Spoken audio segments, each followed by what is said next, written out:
আমরা আইনি লড়াই চালাবো, কারণ এটা জনগণের চাহিদা, জনগণের দাবি যে বরিশালটা এখন কোনো সেবা পাচ্ছে না। বরিশালের জনগণের দাবির প্রেক্ষিতে এতদিন পরে হলেও মুফতি সৈয়দ মোহাম্মদ ফয়জুল করিম আদালতে মামলা দায়ের করেছে জনগণের পক্ষে।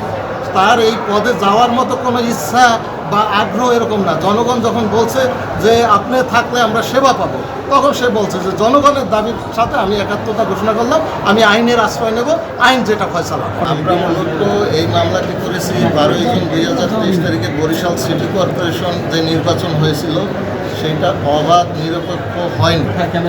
সেটা সন্ত্রাসীদের দ্বারা নিয়ন্ত্রিত ছিল এবং রাষ্ট্রযন্ত্রেরও নিয়ন্ত্রণে ছিল।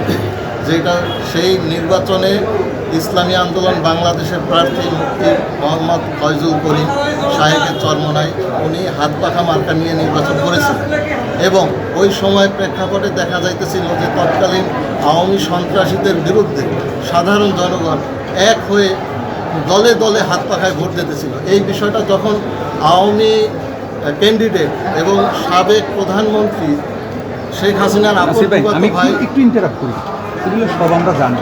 আপনি শুধু দয়া করে বলেন যে শুধুমাত্র আদালত আজকে যে সিদ্ধান্ত দেওয়ার কথা ছিল এ ব্যাপারে কি বলেছেন?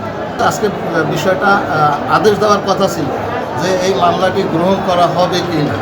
এই বিষয়ে আদালত আজকে আবার বলল, আমি 2বার শুনানি করেছি, দ্বিতীয়বার বলল যে আমি আসলে কাগজপত্র দেখে আগামী 5/5/2025 তারিখে আমি এই ব্যাপারে আদেশ দিই। আমরা বললাম যে ঠিক আছে, এই আদালতের সাথে আমাদের শেষ কথা। আদালত সাহেবের নাম হলো মোহাম্মদ হাসিবুল হাসান, সদর সিনিয়র সহকারী জজ ও নির্বাচনী ট্রাইব্যুনাল। সেই ক্যান্ডিডেটকে তারা হত্যা করার উদ্দেশ্যে আহত করে। আমরা যেহেতু হায়াত রেখেছিল, তিনি বেঁচে ছিলেন।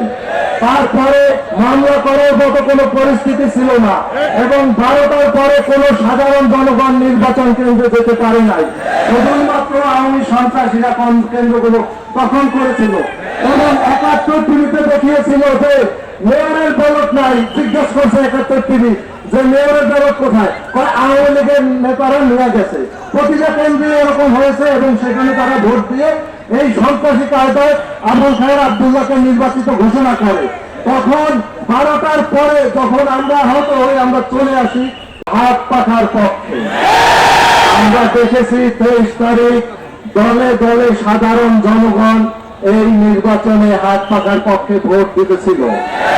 এই বিষয়টি যখন আওয়ামী সন্ত্রাসীরা এবং আওয়ামী লীগের তৎকালীন ক্যান্ডিডেট ছিল যে আবুল খায়ের আব্দুল্লাহ, সাবেক প্রধানমন্ত্রীর আপন ফুফাতো ভাই, তার নির্দেশেই তখন বরিশালে তাণ্ডব শুরু হয় এবং বরিশালের